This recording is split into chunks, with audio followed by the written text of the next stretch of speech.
Oh, welcome back my gardening friends. We're on plot 3 and jobs for January.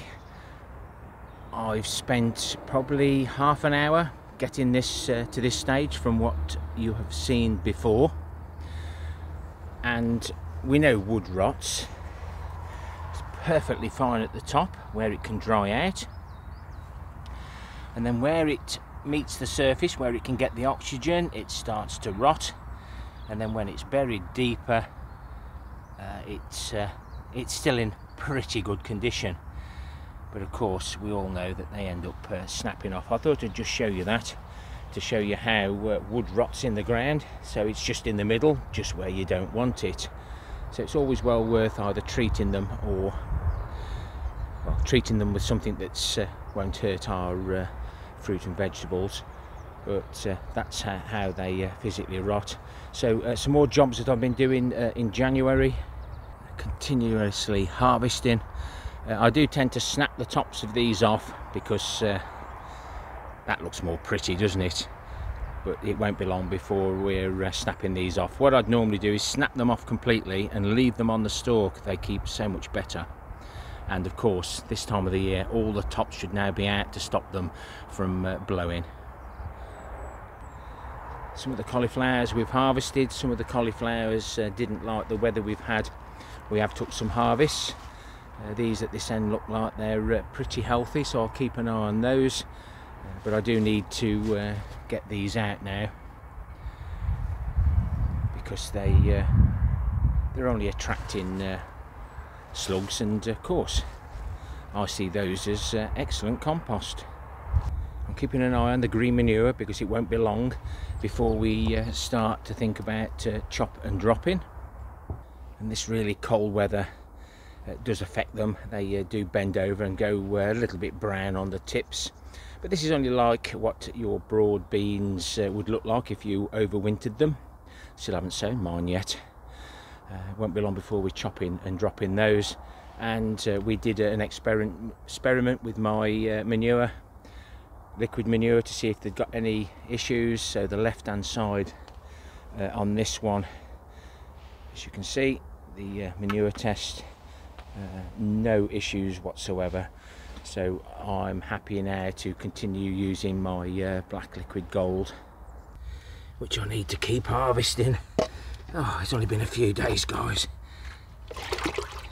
I only get a few minutes up here on the evening before it gets dark and I'll get locked in. But this now I know it's okay. I can pour that directly onto the fruit bushes in the fruit cage. Lots of buds, and they'll appreciate a little bit of liquid manure. And it's always done me proud in the past. Log ashes first, and then I give it a little helping of liquid manure that you've just seen now. And I'm just finishing off some of my homemade seed compost. So on the left we've got the cocoa coir with the perlite in, leaf mould, which is now 4 years old, and some 3 to 4 year old wood chips. And you end up with something that looks like this. Again, it always works for me. Gardening on a budget, so that you can spend the money on those things that are a little bit expensive that you can't always find. And this is also my repurposed sieve. The old one had completely rotted away. I made repairs on it, and I thought, I've been using these fan covers, 16-inch fan covers, to sift my compost at home before I used it for the seeds, and I thought, I wondered if it would fit in there. Perfect fit. And I did a video on making my homemade compost in a previous video. So while we're in the mood, let's get these pulled out. We'll check for club root, tidy the bed up, and see what we can leave in. Now you look at those brassicas and you think, well, these look a bit poor this end, and the far one looks good. Well, just looking at that, you can see the club root nodules So the club root attacks those, swells these little roots up. There's a good one there. Swells those roots up and reduces the amount of nutrients that the brassica can take up. So if you see that, you need to cut it off there and dispose of that, either burning or in the municipal green bin, and it can go for composting. Let somebody else have the problem.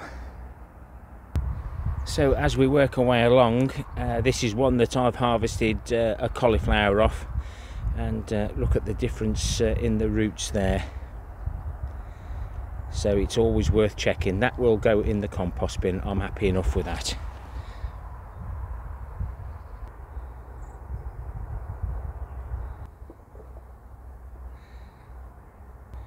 Just need to put those back where they belong.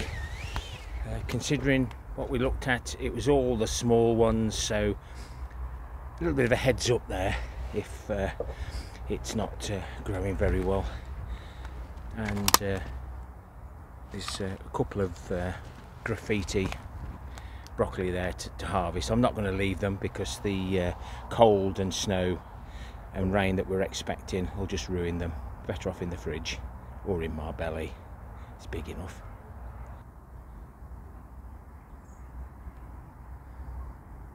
Size doesn't matter, does it? It's how you cook it.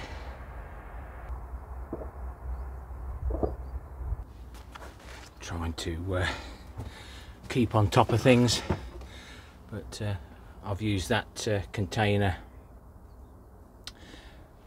and split it down the middle. The new labels are at the back, and I've used the indelible marker pen, the Edding 750.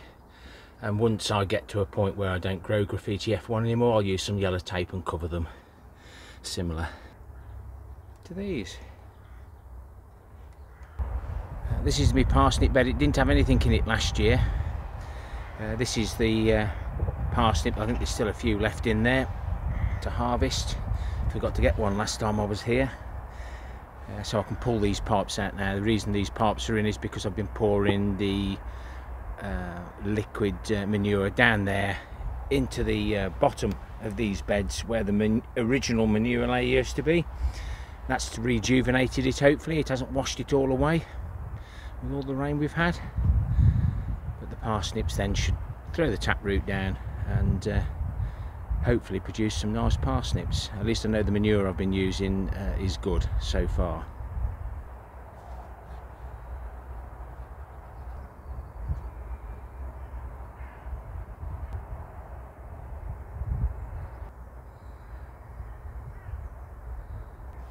And I'll just give it a quick circle. Just fill those holes in because we'll be spacing out the tops of the yoghurt pots. Normally have 28 parsnips per year, but I'm growing 2 varieties this time because the Gladiator F1 didn't do as well. Now that might have been the weather or it might have been me. But if you have 2 varieties, then you can blame me or the weather. If they both fail, it just gives you that little bit of a chance. Sometimes I just stick to the same variety. It doesn't always work. That bed's ready now to top up. I'll probably use some from this bed over to here, fill it up, set it all out, use the crowbar. We'll show you again, guys, when we do it, how I grow my parsnips and carrots once it's warmer. And then sometimes you think, well, there's no time like the present. Because this has been sifted before, there's hardly any rubbish in it. I still like to do it though, even though I actually create the holes in the compost. But there's very little rubbish in there. I can go on the floor, finish rotting off. I have to move you guys, you're in my way. Apologies. So that's the parsnip bed that we planted in 2023, and you can see where the cocoa coir is, where the holes were.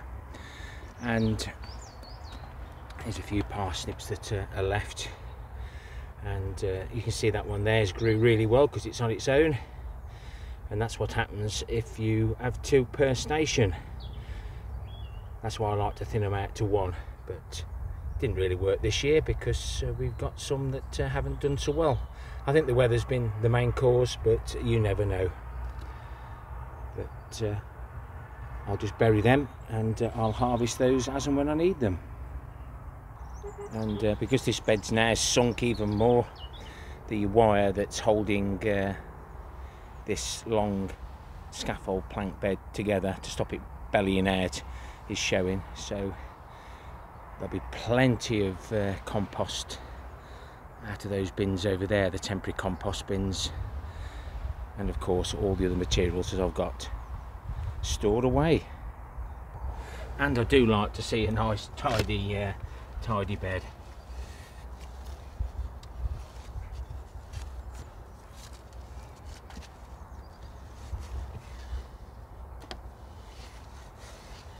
One of the best things I've ever found.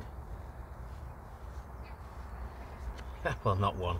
I've got lots, I suppose.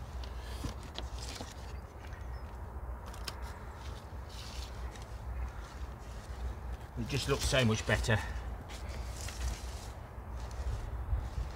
And people have asked, why do I like beds this high? I can lean on it when I'm sifting, when I fall asleep.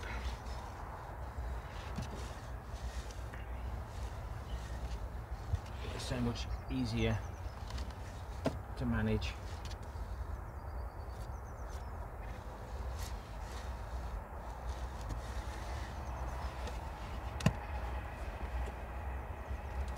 Then at some stage I can set all these out.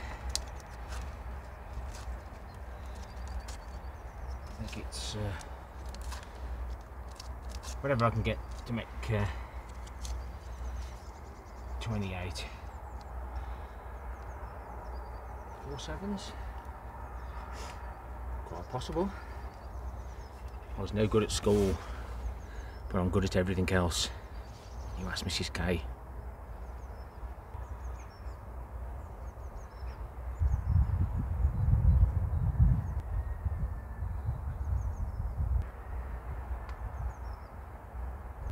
I've just pushed those in because we're due some more rain, horrible weather.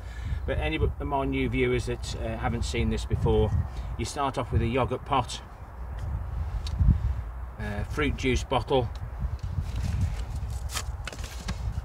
You cut the bottom off the fruit juice bottle, take the top off, cut the top out of the yoghurt pot, and that fits in there perfectly, which then ends up making mini greenhouses to help my carrots and parsnips germinate. Helps contain the moisture, because any moisture that comes out of there sits on there, condensates, and then drips back down. I'm not just an ugly face. I'll drop that mini greenhouse video in the end screen right at the end, and to give these extra protection, once I've got them all sown, planted, etc., I'll put that pallet collar around, and I can pop some clear plastic over this as well if needed. Just dropped you on the floors, guys. My poor old tripods fell apart. Got that quite cheaply at one of the shops that support charities. Good old decking screw. This has been through a lot with me over the last few years. Remember, I only pause and record, no editing here. Oh, I've got some nice beautiful sunshine there, so I'm going to make a start on this, and I'll bring you back another time when I make another start on it. But I've got quite a bit to do on the bottom before I start working my way up, creating a little bit more room for the fruit. I come with me wheelbarrow, I go with me wheelbarrow. I always like to take something home. So today we've got some graffiti broccoli, some homemade seed compost. Now the cannabis compost and the perlite I haven't homemade myself, but all ingredients that we add together. And of course we need to responsibly get rid of those club root on those brassica bottoms. The municipal bin will go to an area where it can cook it and get rid of those spores completely. If you've liked the content, please give me a thumbs up or a thumbs down for the interaction. Consider subscribing so you don't miss out on anything that I'm up to, and of course please leave me a comment. Happy gardening to you all. Till next time, my friends. Ta-ra for now.